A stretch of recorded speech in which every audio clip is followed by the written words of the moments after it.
The first dump truck arrived at 6:47 a.m. I know the exact time because the thunderous crash of snow hitting my driveway jolted me awake, sending my coffee mug tumbling off the nightstand. I stumbled to a window, my breath fogging the frozen glass, and watched in disbelief as a massive red truck with Riverside Estates HOA emblazoned on the side raised its bed, depositing what looked like half a mountain of snow directly onto my property. What the hell? I yanked on my boots and coat, not bothering to tie the laces, as I rushed outside into the biting January air. The truck driver, a middle-aged man with a scraggly beard, barely glanced at me as he lowered the bed. Behind him, I could see two more trucks lined up on the street, their beds full of dirty, compacted snow. "Excuse me," I shouted over the rumbling engine. "What do you think you're doing?" He gestured toward a woman in a pristine white parka, standing at the edge of my property line, clipboard in hand. Patricia Moreland, president of the Riverside Estates HOA. Of course. I marched over to her, my boots crunching through the fresh snow. "Patricia, you're dumping snow on my property. My private property." She didn't even look up from her clipboard. "We're simply utilizing available space for snow removal operations. The community needs its streets cleared." "Available space? This is my land." "Actually," she said, finally meeting my eyes with that condescending smile I'd come to despise over the years, "if you check the county records, there's an easement that runs along this section. We have every right to use it. An easement for utilities, not for your personal dumping ground." The second truck rumbled past us, backing up to deposit another massive load. The pile was growing into a genuine mountain, at least 12 feet high and spreading across my entire front yard. Patricia clicked her pen with satisfaction. "Take it up with the county, Mr. Chun. We have work to do." She turned to the third truck driver. "Go ahead, dump it all right here." For 3 hours, I watched helplessly as truck after truck deposited the entire winter's worth of snow from Riverside Estates onto my property. My driveway was buried. My mailbox was invisible. The decorative fence I'd installed last spring was completely swallowed by a wall of dirty, salt-stained snow and ice. When the last truck finally rumbled away, I stood in front of a mountain that blocked my entire property from the street. Patricia drove past in her luxury SUV, giving me a cheerful wave that made my blood boil. I called the county. The clerk was sympathetic, but unhelpful. The easement technically allows for temporary storage of materials related to road maintenance. "Sir, you need to file a formal complaint, which takes 30 days to process." 30 days. I'd be snowed in for a month. That night, I sat in my kitchen, staring at the mountain of snow visible through my window, illuminated by the streetlight. Then I noticed something interesting. The easement Patricia had mentioned, it ran along the border of my property.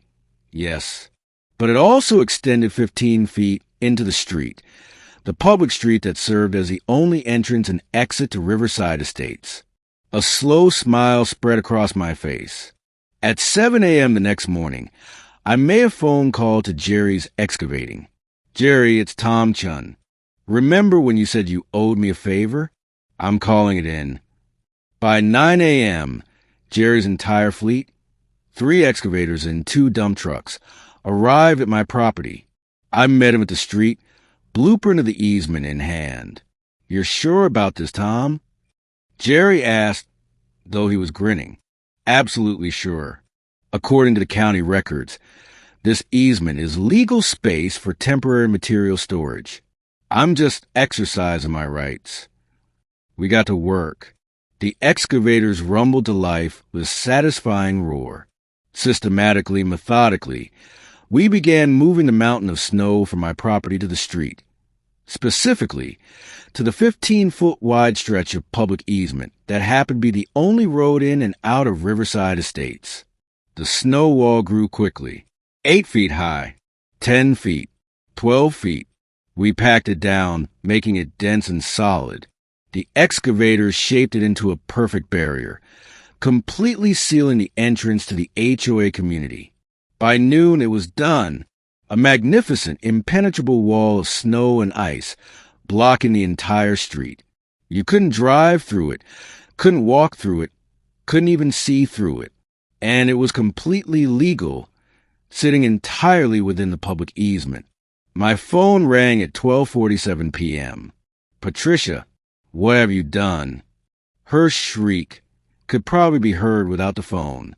I'm simply utilizing available space for snow storage. Patricia, the community has needs, after all.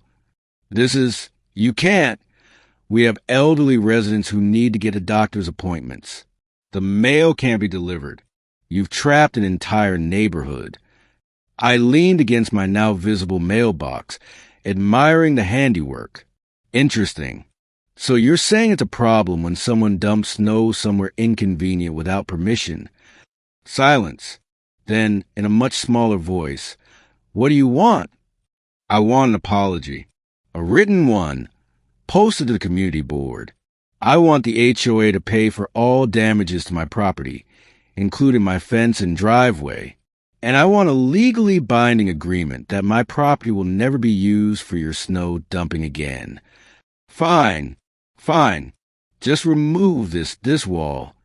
Oh, Patricia, I said, enjoying every second. I'll need to file the proper permits for snow removal. That takes 30 days to process. 30 days. Or, I continued, you could have your HOA crew remove it. Today, right now, as a gesture of good faith before we sign our little agreement. I could hear her breathing heavily on the other end. I'll have trucks there in an hour. They arrived in 45 minutes. By sunset, my property was clear. My driveway was pristine. My fence was scheduled for repair, paid for by the HOA. And I had a signed, notarized document guaranteeing that Riverside Estates would never again trespass on my land. I stood on my porch as the last truck hauled away the final load of snow back to where it came from, the HOA's own storage area, which they'd apparently deemed too expensive to use initially. Patricia pulled up in her SUV, window down. For once, she didn't look condescending. She looked tired. You made your point, Mr. Chan. I appreciate you seeing reason, Patricia. She started to drive away, then paused. For what it's worth, that was well played. I raised my coffee mug to her as she drove off into Riverside Estates, finally accessible again. Sometimes, the best way to handle a bully isn't to fight fire with fire. It's to use their own tactics against them, with a smile on your face and the law on your side. I took a sip of my coffee and watched the sun set over my snow-free property, finally able to appreciate the winter landscape in peace.